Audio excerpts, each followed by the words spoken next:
मैं ब्रजमोहन योगी करौली से नवजम संगठन ठगी पीड़ित जमाकर्ता परिवार आदरणीय मदन लाल जी का जो संगठन है उनका मैं अपने राजस्थान से प्रदेश प्रवक्ता हूँ। और राजस्थान में इस दूध को जलाने के लिए, इस जन जागरण को जलाने के लिए हमने एक तरीके से हमारा दरबार छोड़ रखा है। वैसे मैं सहारा से पीड़ित हूँ। 1 करोड़ रुपए की पेंडेंसी है। स्वयं का 22 साल का जो विद्यालय था उसको बढ़ते हुए भी हमने देखा और इस सहारा की वजह से उसको बर्बाद होते हुए हमने देखा। इसके साथ साथ मैं एक प्राइवेट स्कूल में प्रिंसिपल के कार्य में लगा हुआ हूँ, अपना जीवन चला रहा हूँ। लेकिन इस सहारा की वजह से जो आप लोगों ने, हम लोगों ने, अलग अलग कंपनियां हैं, किसी की आदर्श है, किसी की समृद्धा है, किसी की KVCL है, किसी की GCA है। इन कंपनियों के माध्यम से जो आपके और हमारे माथे पर जो कलंक लगा है, उस कलंक को मिटाने के लिए आदरणीय पथप्रदर्शक मदन लाल जी ने और सबसे बढ़िया आदरणीय हमारी केंद्रीय सरकार ने जो हमें वर्ड्स एक्ट कानून दिया है, वर्ड्स एक्ट 2019, अनियमित जमा योजना पाबंदी कानून 2019, इस कानून के तहत हमारी कोई सी भी कंपनी हो, किसी भी कंपनी के नाम से हो, केवल और केवल उसके अंदर, इस कानून के अंदर एक ही बात है कि आपके साथ ठगी हुई है। चाहे कंपनी कोई सी भी हो, चाहे वो राज्य सरकार की हो, राज्य सरकार की कंपनियां छोटी होती है और जो अलग अलग राज्यों में कार्य करती है वो मल्टी स्टेट होती है। तो चाहे वो केंद्र के माध्यम से हो, चाहे वो राज्य के माध्यम से हो, कंपनी के नाम से, सोसाइटी के नाम से, फर्म के नाम से, चाहे किसी भी नाम से वो कंपनी है, उसके द्वारा हमारा जो ठगा गया है, उस ठग के लिए वर्ड्स एक्ट कानून ही एक ऐसा कानून है जिसके तहत आपको रंगों भुगतान मिल सकता है। वर्ड्स एक्ट 2019 में लागू हुआ, केंद्र सरकार ने उसको पास किया है, व्यवस्थापिका ने बनाया, कार्यपालिका ने लागू किया और हमारा माननीय सम्मानीय न्यायालय उसका संरक्षण भी कर रहा है। लेकिन हमारे राजस्थान में सबसे पहले उसको लागू किया राजस्थान सरकार ने, भारत देश में वाहवाही लूटी, गहलोत सरकार ने वाहवाही लूटी कि वर्ड्स एक्ट को मैंने लागू कर दिया है। लेकिन हमारे यहाँ वर्ड्स एक्ट कानून के तहत इस तरीके की व्यवस्था कर दी है, इस कानून को मंजूर कर दिया है। वर्ड्स एक्ट 2019 कानून ये कहता है, वर्ड्स एक्ट कानून का जो सक्षम अधिकारी होता है वो सचिव स्तर का होता है। वो कानून की किताब में लिखा हुआ है, वर्ड्स एक्ट 2019 किताब में लिखा हुआ है। तो सचिव स्तर का मतलब है एक जिले में एक जिला कलेक्टर महोदय होते हैं, IAS अधिकारी होते हैं, वही सचिव स्तर के होते हैं। लेकिन हमारे राजस्थान में उप रजिस्ट्रार कार्यालय को सक्षम अधिकारी बना रखा है। और जिसकी भी बहानगी अभी मिली है हमें, पिछले फरवरी में एक दैनिक भास्कर अखबार में निकाला था कि पूरे राजस्थान में 1,12,000 ऑनलाइन शिकायतें हो चुकी है अब तक। लेकिन ये राजस्थान की सरकार, आदरणीय गहलोत जी की सरकार, कहीं ना कहीं BJP और कांग्रेस पूरा कुश्ती खेलती है।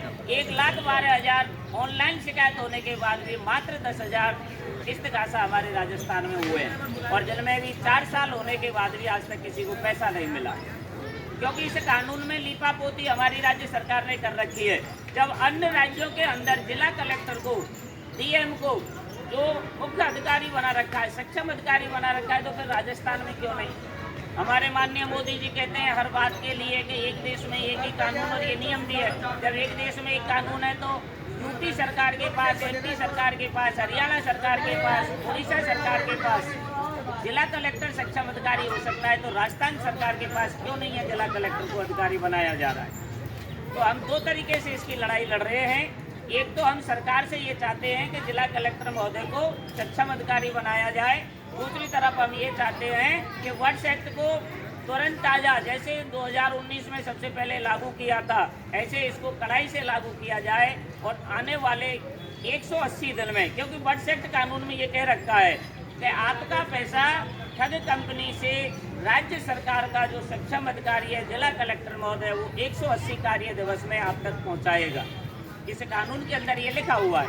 तो जब 6 महीने में अगर हमें भुगतान मिल सकता है तो क्यों हमें लंबा दौड़ाया जा रहा है? इन महाठग कंपनियों की वजह से बहुत से लोगों ने आत्महत्याएं कर ली है, बहुत से लोग आत्महत्या करने की कगार पर हैं, क्योंकि जब 1 करोड़ रुपए की किसी की पेंडेंसी है, उसके पैसा कोई देता है वो अपना देता है, जिसने भी पैसा दिया उसने अपने ने दिया है। किसी की बहन का पैसा है तो किसी के माता का पैसा है, किसी के पिता का पैसा है, किसी के गांव वाले का पैसा है या अपने परिचित का पैसा है। उन्हीं लोगों पैसा है, किसी अनजान का पैसा नहीं है। और उसी पैसे को रोज रोज जो हमारे सम्मानीय जमाकर्ता और सम्मानीय अभिकर्ता के मध्य जो एक गृह युद्ध की स्थिति चल रही है, उसके लिए ही इस वर्ष एक्ट कानून को माननीय मदन लाल जी ने यहाँ पर हम तक लाए हैं। क्योंकि इस कानून के अंतर्गत जमाकर्ता को अपने साथ मिलाते हुए अभिकर्ता को क्लेम फाइल करना होगा, जिला कलेक्टर महोदय के यहाँ अपना दावा प्रस्तुत करना होगा। मदन लाल जी ये कहते हैं कि राज्य सरकार हमारी नहीं मान रही है, जिला कलेक्टर महोदय हमारी नहीं मान रहे, वो ये कहते हैं कि हम हमारे सक्षम अधिकारी बनवाओ तब हम आपका कागज लेंगे। तो माननीय मदन लाल जी ये कहते हैं कि आप लोग डाक से भेज दो सारे कागजों, हमारे मुख्यमंत्री महोदय को डाक से भेज दो। वर्ष एक्ट का फॉर्म लगा करके, वर्ष एक्ट का फॉर्म में कहीं कोई ऐसी दिक्कत नहीं है, उसमें साधारण अपना नाम पता है, अपनी ठग कंपनी का नाम पता है, अपनी आईडी लगानी है, अपनी बैंक की डिटेल लगानी है और उसको पोस्ट के माध्यम से आप जिला कलेक्टर महोदय को भी भेज दीजिए, मुख्यमंत्री महोदय को भी भेज दीजिए, ताकि इस कानून के तहत आपको हमको भुगतान मिल सके। क्योंकि वर्ष एक्ट कानून ये कहता है जिस दिन आपकी कार्रवाई जिला कलेक्टर महोदय यानी सक्षम अधिकारी जिस दिन आपके उस फॉर्म पर नोटिस इश्यू कर देगा, उस नोटिस के 7 दिन के बाद में और 180 दिन तक आपको भुगतान देना ही होगा। इस कानून में इतनी ताकत है। लेकिन ये कानून अमली जामा कब पहनेगा? जब आप लोग और हम लोग जनमत तैयार करेंगे। क्योंकि हमारा ये पहले भी भूतपूर्व इतिहास रहा है। 200 साल हमारे अंग्रेजों ने गुलामी, अंग्रेजों से बड़ी मुश्किल से हम आज़ाद हुए। वो किसके आधार पर? केवल जनमत के आधार पर। हमें माननीय मदन लाल जी ने एक सत्याग्रह दिया है। सत्य और अहिंसा के साथ हमें किसी से लड़ना नहीं है, सत्य का आग्रह करना है। और सत्य ये है कि हमारी केंद्र सरकार ने हमको वर्ष एक्ट कानून बना कर दिया है, लेकिन वो उसको क्यों छुपा रही है? क्यों आपको और हमको न्याय नहीं मिल रहा है? इसी को आपको और हमको उजागर करना है।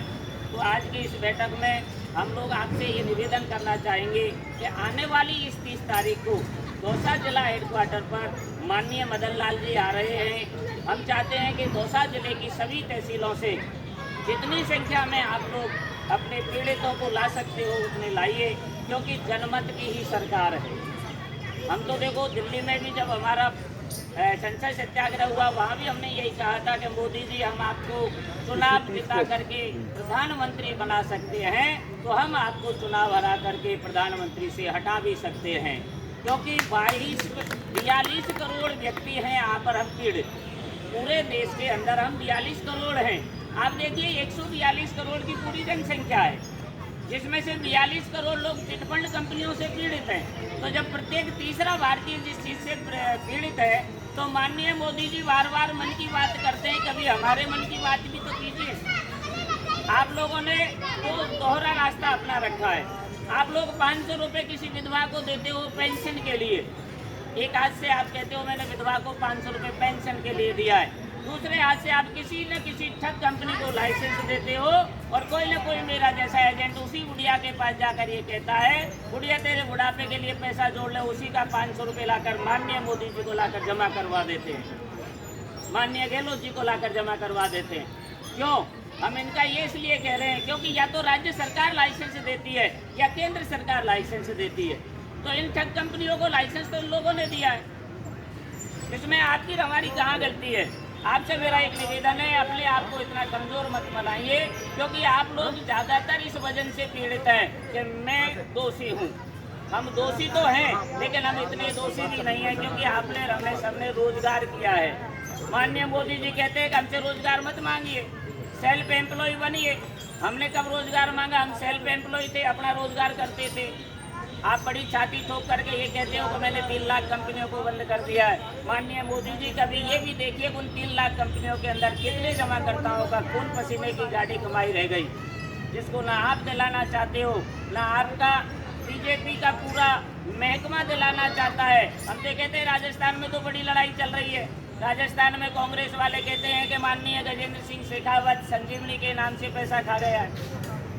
हम तो ये कहते हैं कि चाहे आपके गजेंद्र सिंह जी हो चाहे गहलोत जी हो, हम तो दोनों पर ही आरोप लगाते हैं, क्योंकि हमारे यहाँ तो राजस्थान में तो स्पष्ट दिखाई दे रहा है कि राजस्थान में कांग्रेस की सरकार है, केंद्र में बीजेपी की सरकार है। आप दोनों ही पार्टियां मिलकर के हम लोगों का भुगतान करवा दीजिए, 43 करोड़ पीड़ितों का भुगतान करवा दीजिए। आप लोग जो कहते हो ना कि सबका साथ सबका विकास, यहाँ धरातल पर आकर देखिए, यहाँ सबका सत्यानाश हो गया। आप ही के द्वारा जिन ठग कंपनियों को लाइसेंस दिया गया, उन ठग कंपनियों ने यहाँ आकर के ना किसी गांव वाले को छोड़ा, ना किसी इसमें कोई जाति पाति का भी नहीं, किसी जाति को भी नहीं छोड़ा, ना छोटे दुकानदार को छोड़ा, ना किसी छोटी छोटी नौकरी करने वालों को छोड़ा। हमेशा उनको ऐसे सपने दिखाए गए। और आज भी हमारा कहीं ना कहीं शासन प्रशासन, या यूँ कहें कि हमारे सांसद महोदय, या यूँ कहें कि हमारे विधायक महोदय, इनके पास हम बार बार शिकायत कर रहे हैं, उसके बावजूद भी किसी भी ठग के ऊपर कोई कार्रवाई होती हमें दिखाई नहीं दे रही है। माननीय मदन लाल जी कहते हैं, उनके आधार पर हम ये कहते हैं कि जब बर्ड्स एक्ट में इतनी शक्ति है, बर्ड्स एक्ट के तहत हमने FIR दर्ज करवा दी है, तो फिर ये हमारा शासन प्रशासन क्यों सो रहा है? शासन प्रशासन को कम से कम उस ठग से जाकर पूछना तो चाहिए कि तेरे विरुद्ध हमारे पास ये शिकायत आई है, क्या वाकई में तू दोषी है? तो हम तो ये कहते हैं, हमारा शासन प्रशासन, हमारे MP और MLA, हमारी राज्य सरकार और हमारी केंद्रीय सरकार, ये सब इन महाठगों के साथ मिली हुई है। इसलिए जनमत पैदा करना है। आप सबको 30 तारीख को माननीय मदन लाल जी के लिए एक बहुत बड़ी संख्या में दौसा आना है और इस जन जागरण को आगे बढ़ाना है। जय हिंद, जय भारत।